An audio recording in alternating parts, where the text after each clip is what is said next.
I'm here today with Lou Mancuso, the CEO of Mid-Island Air Service and New York Jet. So Lou, how did your family get involved in the flying business?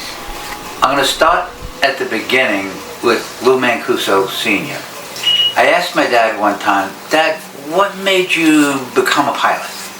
And he said, "I realized that pilots were respected." He said, "I wanted to be respected." He said, "I think maybe I'll become a pilot."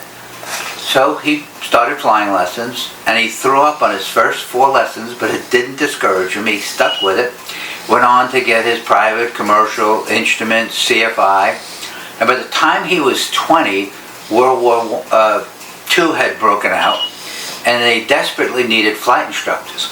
So he drove down to Clewiston, Florida, talked to the U.S. Army recruiter, and they immediately hired him as a flight instructor. One day of orientation.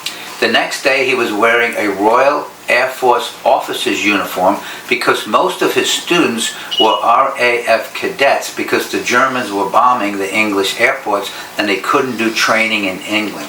So he was training English cadets primarily in Stearmans and later on AT-6s.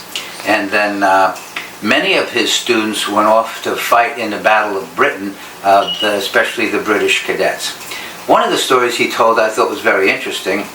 He said while he was there in Clewiston doing his training, there was a B-17 landing on a dirt strip, a long dirt strip, and they kept putting sandbags in it. And he didn't know what they were doing. And they'd come back every other day and they'd load more and more sandbags, and they'd come back again, more sandbags.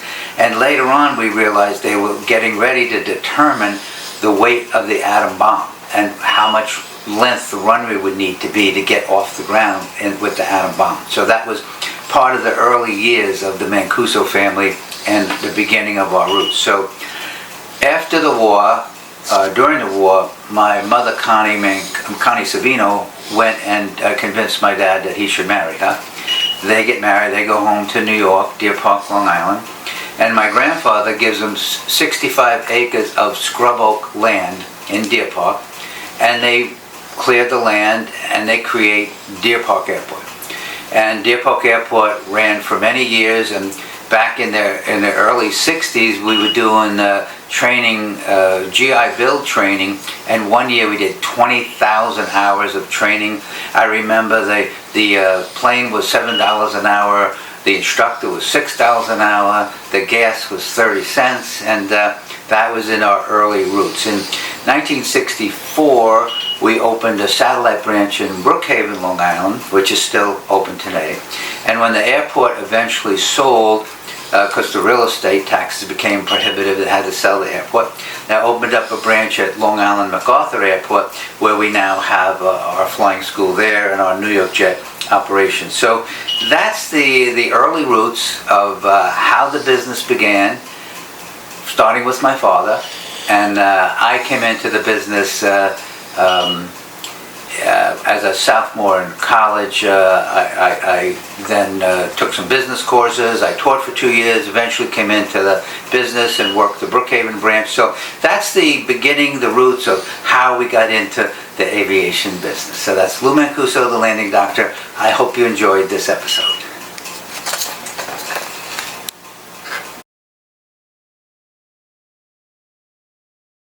Thank you for watching. Please hit the like and subscribe button. It helps us grow in the aviation community.